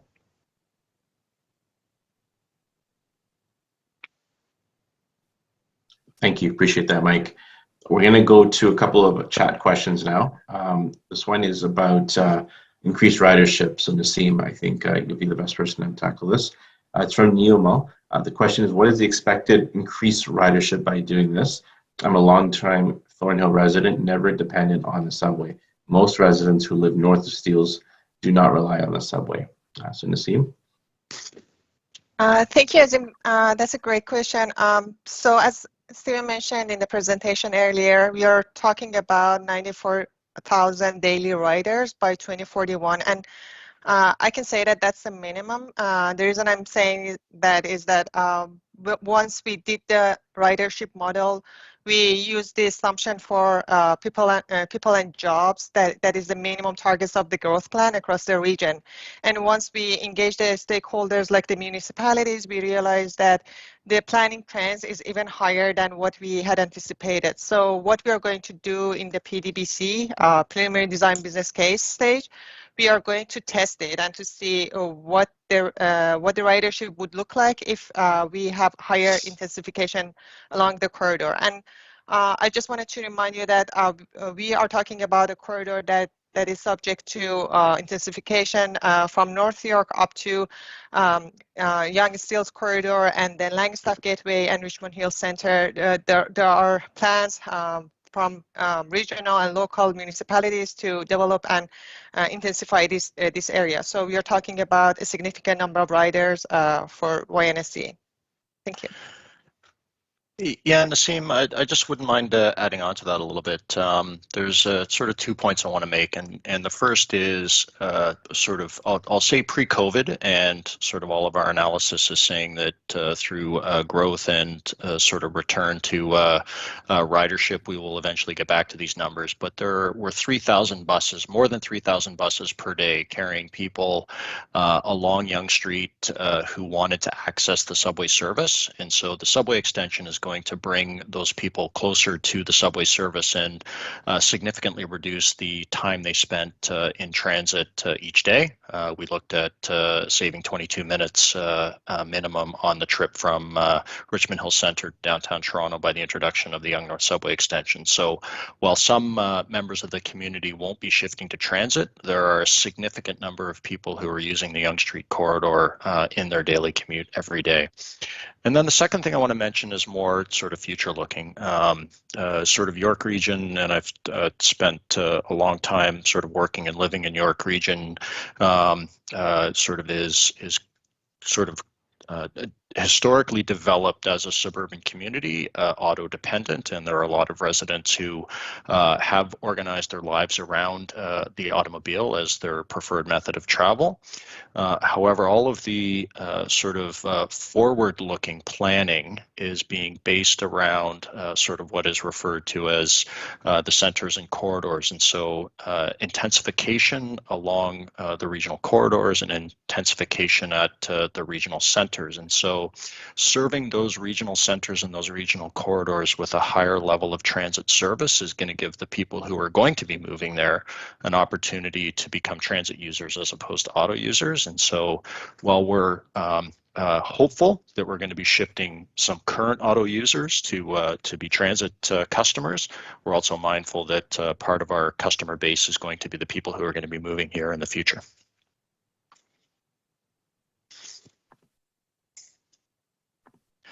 Back to you, Azim.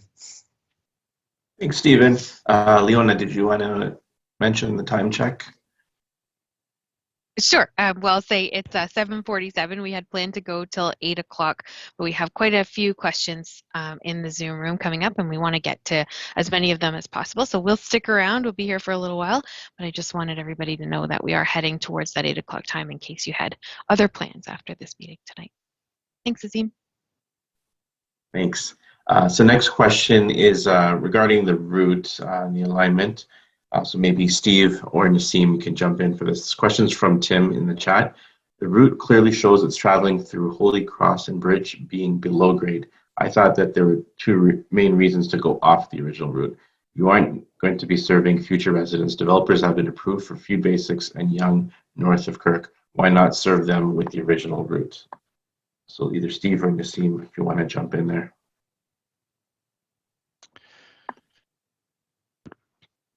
Nassim, do you want to start that? Just trying to make sure I understand the question. I think the question is as to why we are not going with the original concept or the previously approved alignment.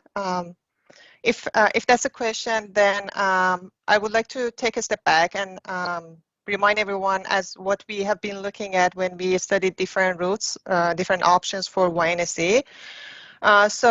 We are supporting a vibrant urban development along the alignment that creates faster, quicker, and faster, easier connection to rapid transit from TTC to York Region, local Viva, Go Rail, Go buses, and as well as active transportation like walking and cycling. The approved alignment that we currently have for YNSC, it has a lot of benefits because of the vital location of Bridge Station. It provides a better placement because it minimizes the disruption to Richmond Hill Center. We are using lands between highways that they wouldn't be developed in any other circumstances, and then we are freeing up valuable lands in Richmond Hill Center that is envisioned for urban growth center. And the location of the Bridge Station and the transit hub would provide a connection between the subway and the transit hub, as well as the subway and GO Station, and also GO Station and the transit hub. So we are providing a lot of connection in the area, and all of these connections matter. Once we look at the other ones, we notice that we are talking about a significant number of riders using the Bridge Station at this location compared to the previously proposed stations on Yonge Street on the western periphery of Langstaff Gateway. The other point that I wanted to make is about the construction method, and while we are going with the approved alignment, we are talking about a simpler construction method as opposed to tunneling, and so we are talking about faster construction, and we are also protecting for a potential future connection extension to the north if that comes up in the future plans by being at grade and along the railway corridor. So these are the benefits of the approved alignment that I just tried to summarize in the given time. But I don't know if I missed anything. Stephen, if you would like to add anything, hopefully I was able to answer the question. Yeah, thanks, Naseem, and maybe I'll just sort of finish off here. We did sort of present through the slides a number of different alignments, and perhaps there's a little bit of confusion. And so what we are proceeding with our project based on is what is referred to as our green alignment. This is the alignment that travels straight up Yonge Street, curves to the east under Baythorn Drive, and then curves to the north under the CN corridor. What sort of we have done is we have sort of maintained the route on Yonge Street, and should Royal Orchard Station be added to the project scope, that station will be on Yonge Street, just south of Royal Orchard Boulevard, providing access to the subway for the Royal Orchard community and any intensification that does happen within that Royal Orchard area. Also important to note that we are sort of aligning or say curving the subway underneath the CN corridor just south of Holy Cross Cemetery, and so as part of our green alignment, we're not traveling below the Holy Cross Cemetery as part of our work. I did identify, as part of our review of the Transport Action Ontario alignment options, that the subway would be that option would travel below a portion of Holy Cross Cemetery, but that is not the case for the alignment that we're proceeding with our project development on, which is our green alignment. Hope that helps. Thanks, Stephen, and thanks, Naseem. Yeah, the question, the person followed up asking about the Holy Cross and if we are going under it. And as you just confirmed, we're not slated to go under Holy Cross with this alignment. Next, I'm going to go back to the audio. I believe we have Hayden, who's next on our queue. So Hayden, I can unmute you.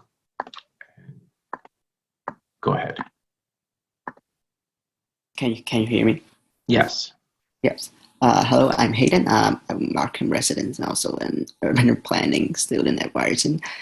So I heard in the presentation that you have sent a 90% design to CN.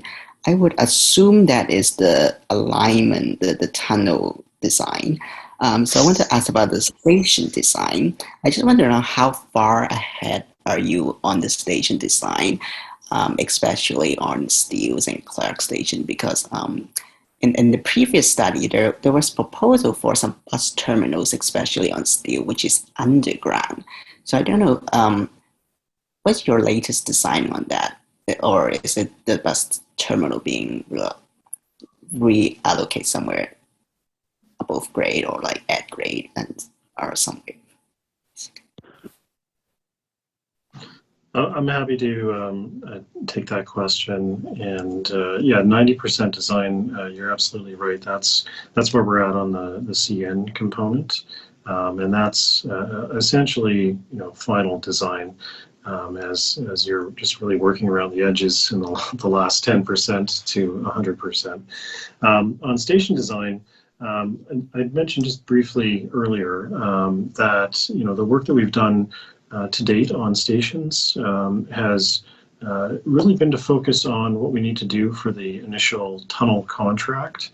And that is specifically, where's the station box going to be located on a sort of a north-south type of axis, so that we can locate what are called head walls.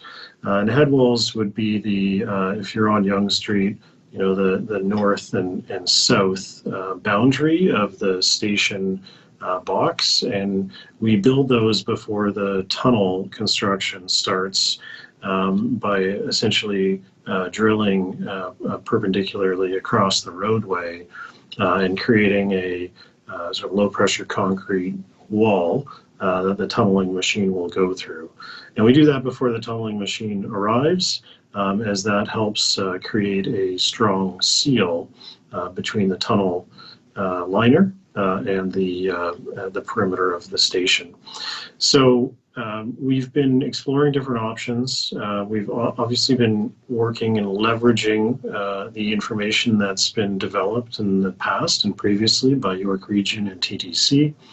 And looking at how things being the urban environment and demand for transit have changed over time in these areas, and we're looking to update that. So if I were to put a number on what level of design we're at on the stations, I would probably say in the 10 to 15% zone. And that's allowing us some more opportunity to work with all of the stakeholders and to refine the station designs further. And that will consider bus terminals. It will consider potential linkages to future transit services. One that's often discussed is the Steeles, or potential for a future Steeles BRT. And so those are some of the considerations that we're taking right now. And what I'd mentioned a bit earlier was that as we evolve the station design further, this is, of course, a critical part of the subway infrastructure and build.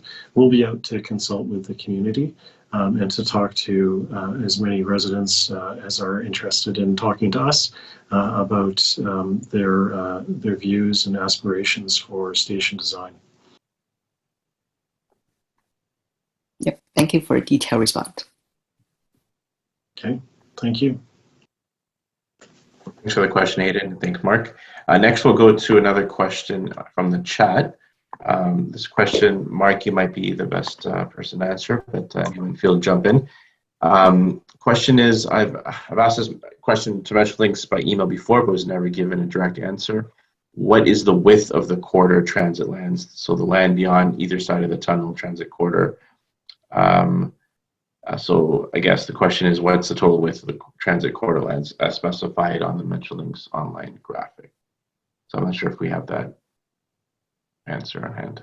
Yeah, so I don't have the exact measurements that I can share tonight with the group. I think I can give you a general understanding.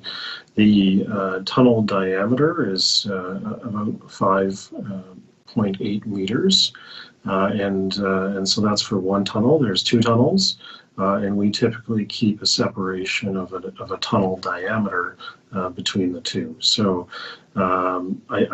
that's the general process, but I'm not speaking to specifics in the location that we're talking about here. So I think, I have to apologize for us not getting back promptly to answer that question. So we will note this down and make a commitment to get back as soon as practically possible with the specifics on the answer to that question.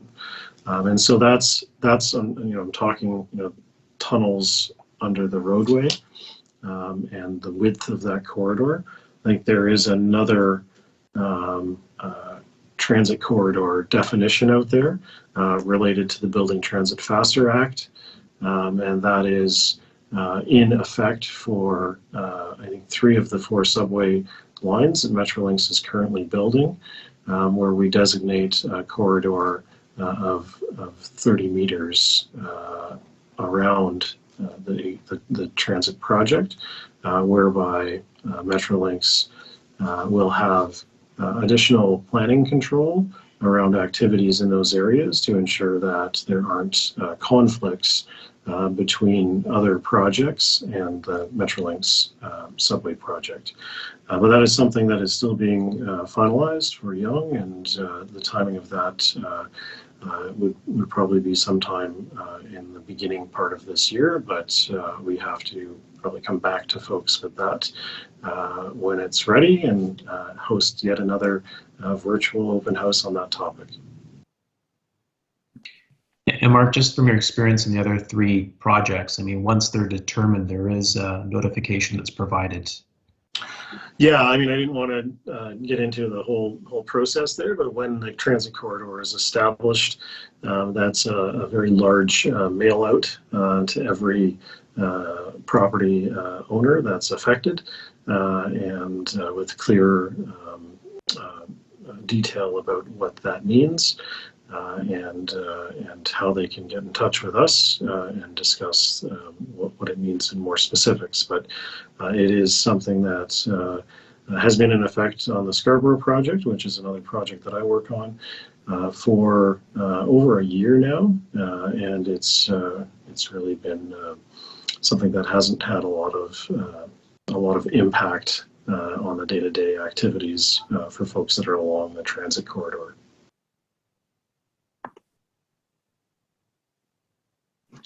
Thanks, Mark, and thanks for the question. We're going to go back to the audio. We'll go to a couple of questions from the audio.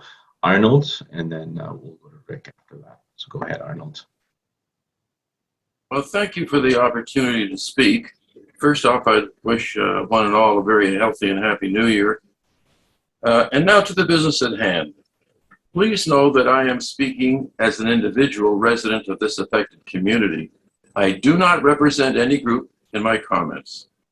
I've watched several of these virtual meetings, and one thing is evident. We're talking to the wrong people at Metrolinx. Yes, I'm sure you individuals know your job and do it very well, but you are not decision makers. You are employees of a corporation. The decision makers are the people we need to talk to and who need to listen. Other than curiosity how to make a subway and how it runs has very little bearing on the fact that the people of this community do not want it to run under their properties. They want the Yonge Street subway to run under Yonge Street, not their homes, parks, and schools. I dare say that you will not receive much cooperation from our citizens, and in fact, the contrary is the case. Likely they will very well put obstacles and roadblocks available in your way, be it from legal, public relations, or any other resort. If you are truly listening, then take this message back to your decision-making bosses and encourage them to do whatever it takes to put the subway project back on Yonge Street where everyone wants it to be. You will then get the full cooperation of this community. Both the federal representative, the provincial representative, the local municipal representative, all these government people are not in favor of the subway running under this community. Perhaps it's time that the decision-making goes back to elected people and not the bureaucrats. That's my comment. Thank you for allowing me to make it. Thank you, Arnold. Appreciate it. Stimmt gorn. If I'll give a moment if the panel wants to comment. Before we get to the next I question. don't care. Okay. No, Azim, no, I would just like to say thank you, Arnold, for the comment. We've heard that loud and clear, and we'll take that comment back. Next, we're going to go to another question from the audio. Rick, go ahead, Rick. Thank you, and good evening. I just wanted to thank Metrolinx for offering tonight to look at the modified yellow subway alignment that doesn't travel through the Royal Orchard community. As you're aware, there's some expertise from Transport Action Ontario and a few members of the Royal Orchard community who are quite familiar with transportation and subway design. When Metrolinx does the review of the modified yellow alignment, I'd like to offer the services of those specific groups of experts to help Metrolinx to expedite the process, to avoid any misunderstandings and help come up with a better solution. And would Metrolinx take that offer to work with your group? And what will be the timing to have that modified yellow alignment review completed?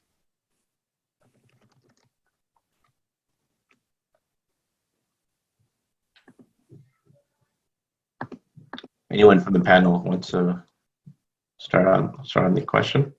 Yeah, so I'll start, and thank you for the question and comment, Rick, and the offer of service. A couple of things I just want to sort of clarify.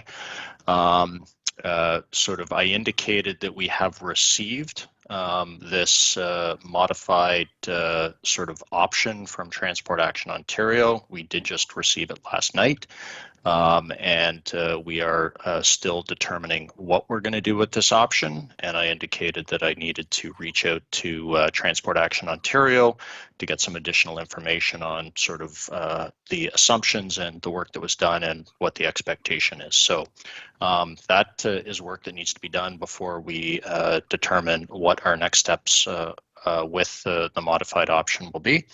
The second sort of thing I just want to mention is we have looked at alignments exhaustively through the corridor, and if there is a stone to be sort of unturned, then we'll sort of want to sort of look to unturn that stone.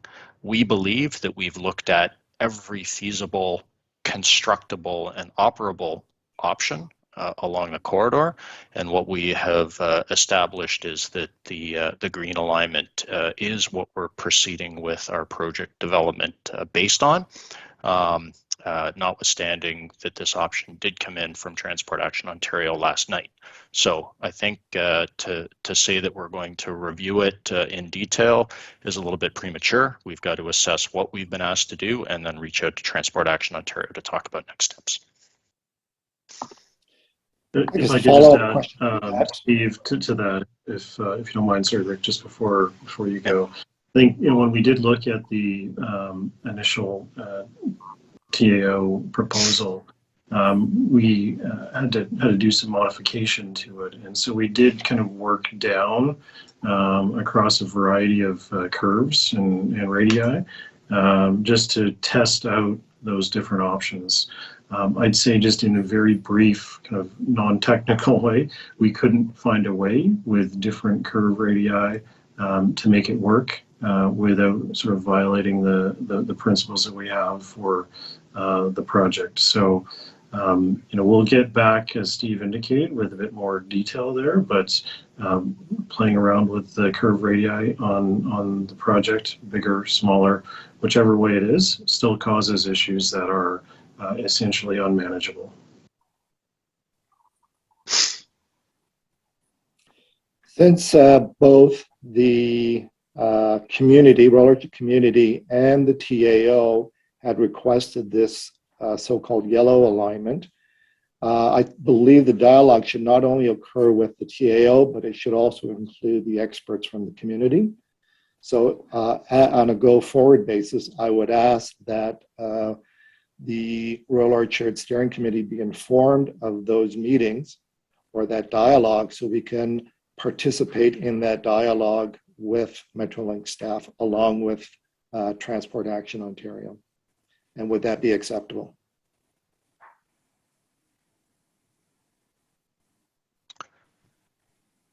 So again, I think we'll take that request away, Rick, not sort of commit one way or another tonight, but recognize the need for openness and transparency in our work.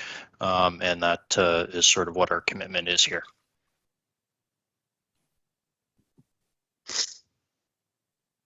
Thanks, Rick, for the question and comment. And as Steve said, we'll take that into consideration.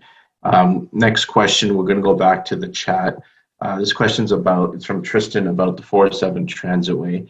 I'm not sure who the best person to answer this, but I'll throw it out there. Will the 407 Transitway be under the subway at Bridge Station? And if yes, will it be built together with this project? So also, will the structure provision one day include 407 Transitway will turn into rail? So I don't know if we can speak generally about the 407 Transitway. Stephen, is that something you can discuss? Yeah, thanks, Azim, and thanks for the question. So if you sort of refer back to the sort of a launch pad for the region slide where we're showing all of the rapid transit services converging at our bridge station, one of those rapid transit services is the future 407 Transitway. And for folks who have sort of been around this project for a long time, the sort of environmental assessment for the 407 Transitway had it sort of traveling along the 407, looping up to the north into Richmond Hill Center, sort of where the movie theater is, and then coming back down towards the 407.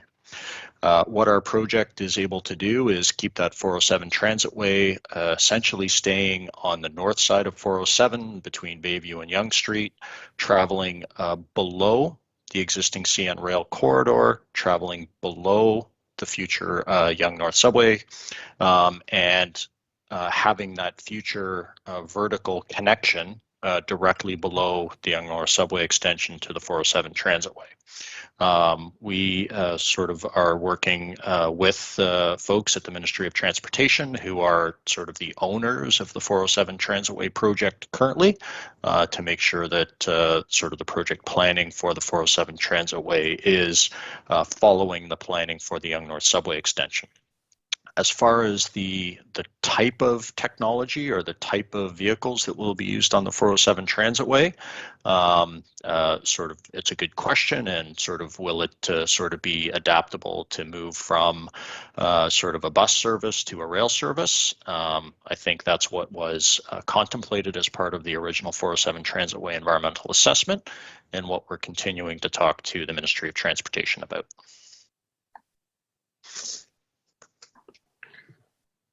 Thanks, Stephen. Appreciate that. If no one else wants to add anything about the 407, we'll go to the next question. The next one is a follow-up question about noise and vibration. So Sam, I'll give this to you first. Referencing an earlier question from Nama, who's Sam and Steve say that her question on vibration is a good one. Are you attempting to replicate the vibration, or can you confirm that no vibration at all it's just imperceptible vibration? Sam? Yeah, just to confirm or kind of explain it a little bit more, with underground transit systems, it is just vibration that we're talking about, and vibration can be felt or heard in one of two ways. There's the vibration of floors and ceilings and walls that you can feel with your fingertips, and there's also vibration that is transferred into sound. That's the kind of the dull rumble of a subway passing, from like the older transit system. So when we talk about noise, we're talking about vibration as well. And generally what we're seeing is that the vibration levels will actually be imperceptible. So you cannot feel it. And there are kind of places around the current transit system that we can provide locations for that you can go and visit. Where you'll see that the vibration levels, even when standing with minimal soil cover on top of the subway, you cannot you cannot feel the vibration. So that will not be, I guess, part of the demonstration, but there will be a sound component. That is the sound from vibration will be demonstrated.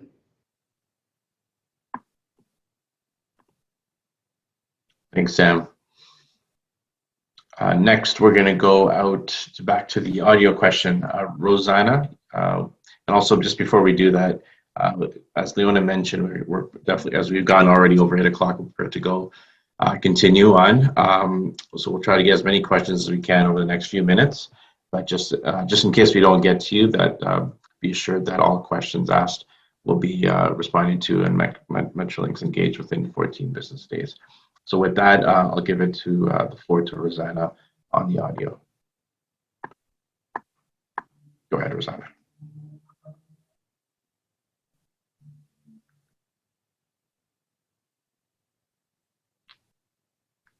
Are you there, Rosanna? You can. I think you're unmuted now. You can speak.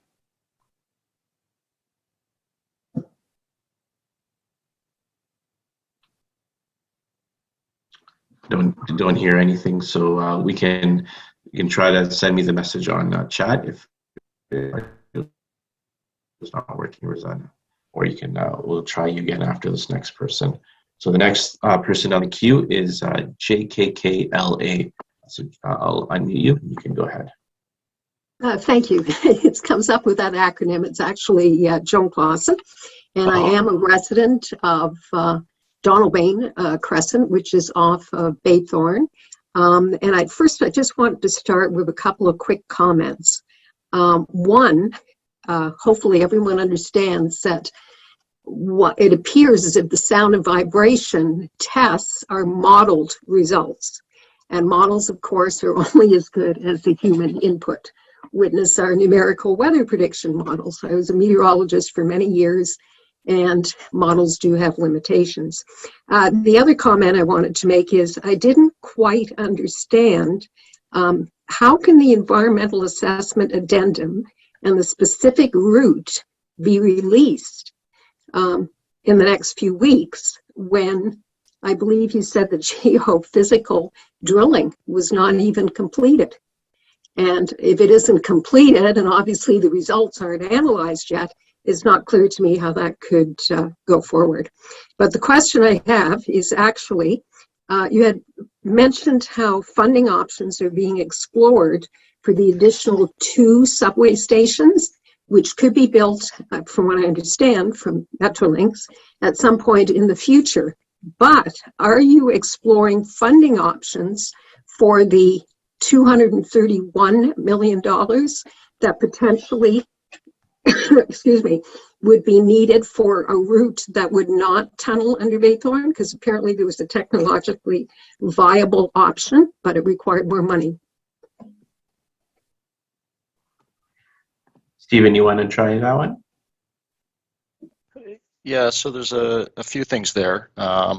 Just the first sort of comment about the geotechnical drilling. So our environmental project report addendum has been produced based on sort of all of the information collected to date. And what we know is that from a environmental impact standpoint, which is what the environmental project report addendum is looking at, is sort of the geotechnical results that we will sort of get from those few remaining boreholes that need to be done.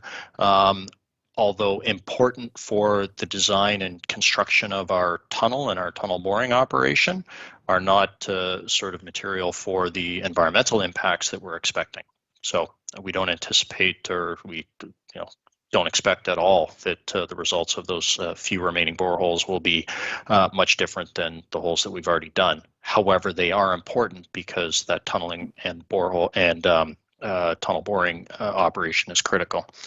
Regarding the funding options, and so what we are doing is we assessed the Transport Action Ontario option against our green alignment as a sort of an apples to apples comparison, taking a look at sort of all of the strategic, financial, economic, and deliverability and operability case questions, and it sort of had lower benefits and higher costs, and so we determined that it was not preferred over the green alignment option.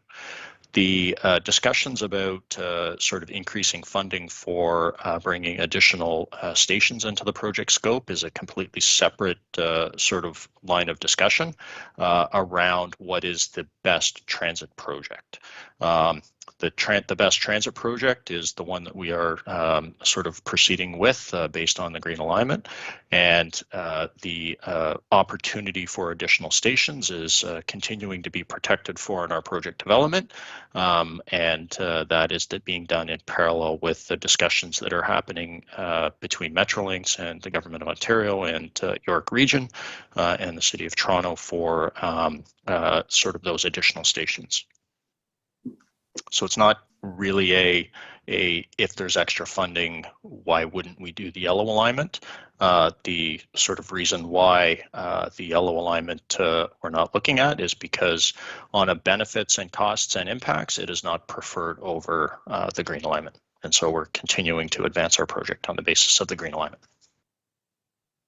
Well, I guess it depends on what you call the best project for Metrolinx, for the developers, because saving 2 minutes of time versus going under a neighborhood which clearly the neighborhood does not want, the MP, the MPP, the City of Markham, Vaughan, the list goes on. These are not the people who want it, and therefore, if you're exploring funding options for a 2 subway stations that would, from what I gathered from other webinars, or not webinars, but from other engagements we've had with Metrolinx virtual meetings, that they will cost close to $1 billion, and yet this technically feasible option, one of the ones that was mentioned earlier, would cost $238 million, but it would not be, how did you word it, comfortable for the people who were, I can't remember what it was said. Anyway, it would cost them an extra 2 minutes of time, and that's not acceptable. Well, it's not acceptable to us that you're going under our neighborhoods, so let's just put it that way. And the other thing is, my understanding is that one of the boreholes which would be needed, and you did not have approval for earlier, was the one under St. Anthony Catholic School. So given that that is going under a school with hundreds of students in it, as well as teachers and staff, I think that is rather important. And given the specific route was to be released along with the EA addendum, from what you had said earlier, third week of January, it doesn't make any sense, except that Metrolinx has already decided that's where it's going. It doesn't matter what the geotechnical drilling results say. Sorry. So I'd like to maybe provide a quick response to that, just in addition to what Steve's already offered. The geotechnical drilling is important for us, and it's important for us to better understand the ground conditions for which we're going to construct the tunnel. It's important for the contractor that's going to be operating the tunneling machines so that they know what pressure to operate the machine at and how the ground may react to the tunneling. In essence, what the tunneling company will do is they'll manage their work to avoid any settlement at the surface. So the whole idea, and this has been done all around the region and around the world quite successfully, you build the tunnel and it's completed without impact to the surface structures, to schools, to railways, to gas pipes, to water mains, sewer mains, etc. All of that critical infrastructure is protected And the tunneling operations, as they move along, they regularly monitor what's happening above ground to ensure that there are no impacts. And if the impacts, and I'm talking, millimeters here, if the impacts are higher than predicted, they need to take immediate action to ensure that the impacts do not increase beyond the sort of millimeters that I'm talking about. So we've done a number of boreholes all along the route. There are a couple of boreholes, as you note, on St. Anthony's that we're still working with the school board to finalize the arrangements to undertake that work. And where we're at right now is we have the data required to publish the environmental assessment addendum. And what the scientists and the geotechnical engineers do is they interpret what the anticipated ground conditions would be in between those areas. But as Steve noted, for the purposes of the environmental assessment, the level of information is where we expect it to be, and we have confidence that we can publish the environmental assessment right now. So I think based on my experience on other projects around the region, the level of boreholes that we're undertaking right now, those usually happen after the environmental assessment is completed. The environmental assessment is done earlier and much further in advance. So this is really more technical and specific information that our design build contractor will use as they take the design that we've worked on to date for the tunnels, and they will take it from a level of 30%, and they'll advance it all the way to 100% and then initiate construction. So there's more work that they will do to ensure that this tunnel is delivered safely and without impact to residents, schools, and critical infrastructure that's above it. Thanks, Mark. Thanks for the question, Joan. We have time for one last audio question, and I'll pass it back to you, Leona. So, Iman, you have the last question. Go ahead.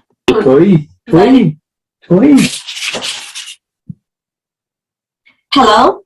Hi, Yes. everyone. Hi. Thank you for your time and giving me the opportunity to speak up. So today, from today's meeting, what I gather is one of the reasons that Baytown Drive is considered the best options is because less residential lots is being affected. But you need to take that into consideration, that the fact that Baytown Drive has less number of homeowners in comparison to Royal Orchard or the other areas doesn't mean that those homeowners have less share to contribute and their voice should not be heard. At the same time, it is clear, based on what I hear from people from neighborhood who spoke up today, that the neighborhood is not happy about that. We don't want to have the subway under our lots. And I understand that there are financial considerations to it, but at the same time, it is something meant to serve public. And how would you alliate saying that it is serving to public while public, the neighborhood's opinion is not considered in this opinion? At the same time, I have another comment for you, that based on the allegations today were made, I understand that it's been said that the subway will bring value to those properties, but the value will be given to those property if a station is given to the neighborhood. If you're not given anything, any station to the neighborhood, however it benefits the neighborhood, it doesn't. So why don't you come with some positivity, fighting for those stations in first place, and then ask for us to give up our lands here? Not definitely our lands, but this is our privacy. The Baytown is a neighborhood known for its privacy, and you're taking it away. And if you are doing that, why don't you come with some positivity here? I understand there is a lot of hard work, and I appreciate the hard work of everyone here, but at the same time, you need to consider neighborhood's opinion. You need to hear them out and see that if there is some effect to them, how can you first of all make them happy about it, and not just close eyes and say this is the best option financially. It has to serve the public, and that area is one of the we are part of the public. Thank you. Thank you, Iman, for those comments. If anyone from the panel wants to comment on that before we pass it on, but we definitely will take that into consideration, and we take your inputs very seriously.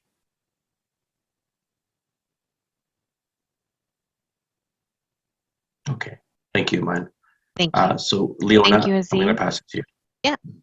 Perfect. Thank you so much. Thank you to everyone for being here with us tonight. Thank you for your patience as we've gone over time. We really wanted to get to as many questions as we could. But of course, if your question wasn't answered tonight, please submit through the Engage website, and we will get answers up on the site there. This isn't the end. We'll continue coming back, and we look forward to speaking to the neighborhood as we move forward on the project. If you haven't already, please sign up for the Yonge North Subway Extension newsletter to stay informed about the project and be notified about upcoming public events. You can do so on our website, metrolinx.com/Yonge Subway Extension. Good night and stay safe, everyone. Thank you again.